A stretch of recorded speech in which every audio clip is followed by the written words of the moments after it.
Quando la Stardom annuncia uno show alla Korakuen Hall, sai già che sarà uno show indimenticabile, che ci saranno match che faranno discutere, e anche questa volta non fa eccezione. Sì, perché la compagnia di Taro Okada tornerà nella leggendaria arena giapponese domenica 6 luglio e lo farà con ben 2 match titolati.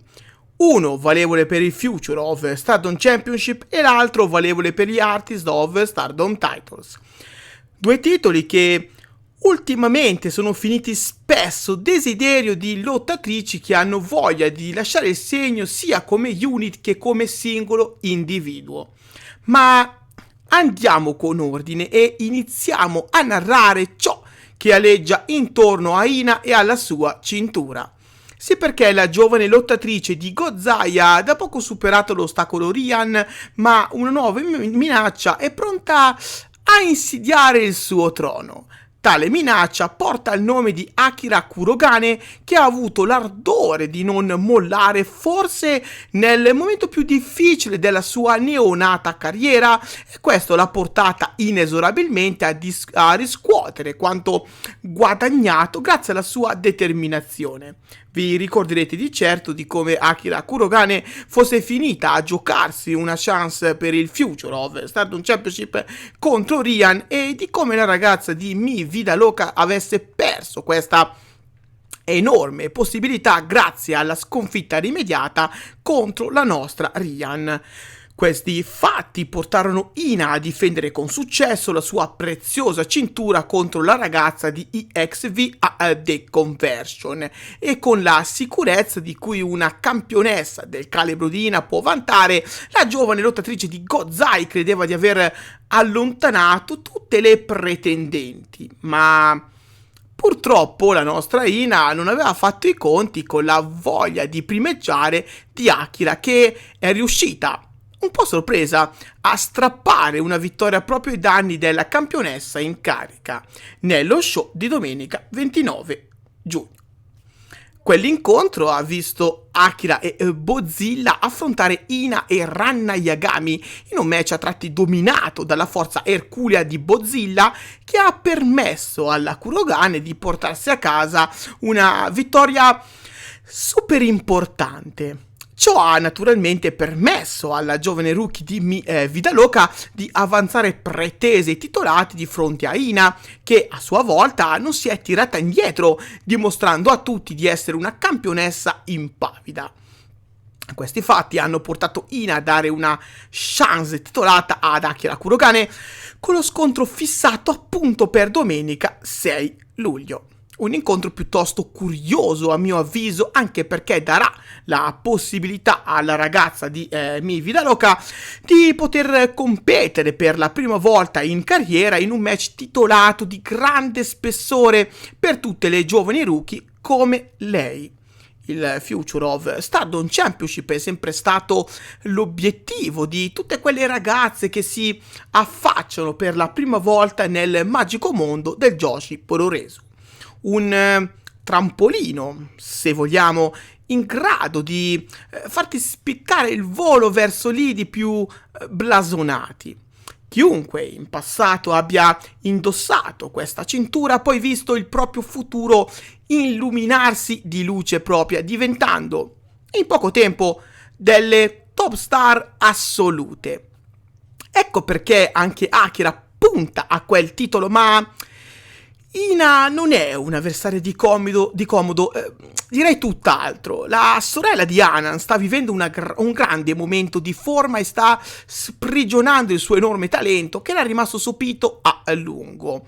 Ad un certo punto della sua carriera, in tanti, me compreso, si erano chiesti il perché lei non fosse talentuosa come le sue sorelle, ma ben presto questo dubbio fu allontanato dai pensieri di tutti grazie alle sue capacità che hanno fatto capire quanto brava fosse Ina, una giovane e talentuosa ragazza che aveva bisogno soltanto di un po' di tempo in più per la definitiva consacrazione. Ina può infatti ora guardare tutte le giovani ragazze della Stardom dall'alto in basso, perché oggi è lei la pietra di paragone e se qualcuno vuole spiccare il volo deve per forza di cose fare prima i conti con lei. Il mio pronostico va quindi in favore di Ina, che credo proseguirà il suo viaggio per diventare un giorno uno dei punti di riferimento della Stardom. Ma c'è dell'altro. Sì, perché a inizio video abbiamo menzionato anche gli Artists of Stardom Titles, cinture che verranno infatti difese nel main event dello show. Starlight Kid, Azumi e Miyu Hamasaki difenderanno i titoli contro Konami, Rina e Forbidden Dead. Un incontro che nasce dalle continue angherie da parte di Hate verso tutte le ragazze di Neo Genesis, in particolar modo da Konami, che si è messa in testa di conquistare gli Artists of Stardom Titles in qualunque modo. Ecco perché la lottatrice di Hate aveva già provato a fare il colpaccio proprio durante lo show del 24 maggio, dove insieme a Rina e a Ruaka aveva cercato di strappare le cinture a Neo Genesis, però senza successo. In quel match a eliminazione erano state coinvolte anche le atlete di Mi Vida Loca, rappresentate in quel caso da Suzu Suzuki, Rina Yamashita e Izuki Aoki. Fatto sta che SLK e compagni erano riuscite a uscire dal match vittoriose grazie all'ottima prestazione di Miyu Hamasaki. Konami però non si arrese e il desiderio morboso di acciuffare quei titoli cresceva giorno dopo giorno. Ecco perché nelle settimane successive allo show del 24 maggio Konami continuò imperterrita a dar fastidio alle campionesse, diventando una vera e propria spina nel fianco. Arrivati a questo punto, Starlight Kid e amiche sapevano che dovevano fare qualcosa per fermare tutto ciò, e allora pensarono che il miglior modo per zittire una volta per tutte Konami e compagne fosse quello di impartire a loro una dura lezione. Ecco allora che le ragazze di Neo Genesis diedero a Konami, Rina e a Forbidden Dead un'ulteriore possibilità titolata Chance, che si consumerà proprio domenica 6 luglio. Un match, a mio avviso, forse con il risultato già scritto, se non altro per via della presenza di Forbidden Dead, che sembra destinata a prendersi il pin. Secondo me la formazione scelta da Hate difficilmente potrà impensierire le campionesse in carica, che credo rimarranno tali anche al termine della contesa. Attenzione però, perché all'orizzonte ci potrebbe essere una minaccia ben più letale per SK e compagne, una minaccia di nome Mi Vida Loca. Mi pare chiaro che Suzuki e amiche puntino anche loro alla conquista degli Artists of Stardom Titles, e con Godzilla ora a darle manforte, la unit capitanata da Suzu ha una marcia in più.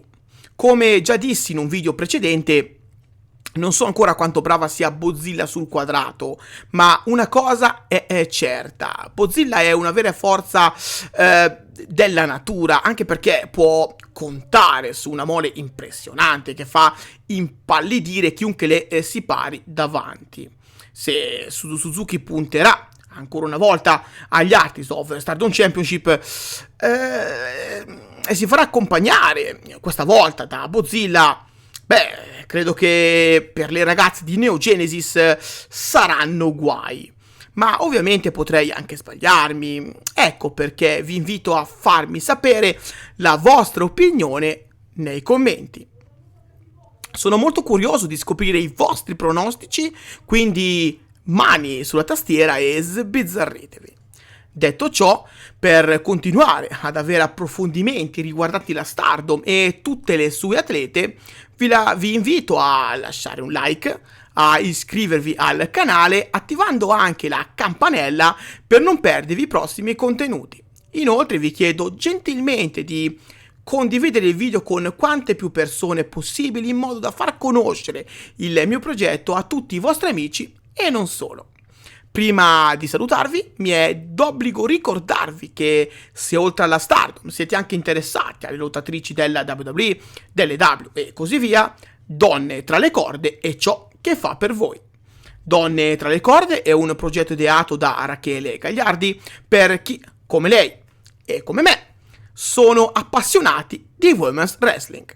Trovate tutte le info di questo splendido progetto nei link che trovate qua sotto in descrizione. Io sono Kirito e anche oggi vi ho portato un pezzetto di Stardom sulla soglia delle vostre case. Grazie di cuore e alla prossima! Bye bye!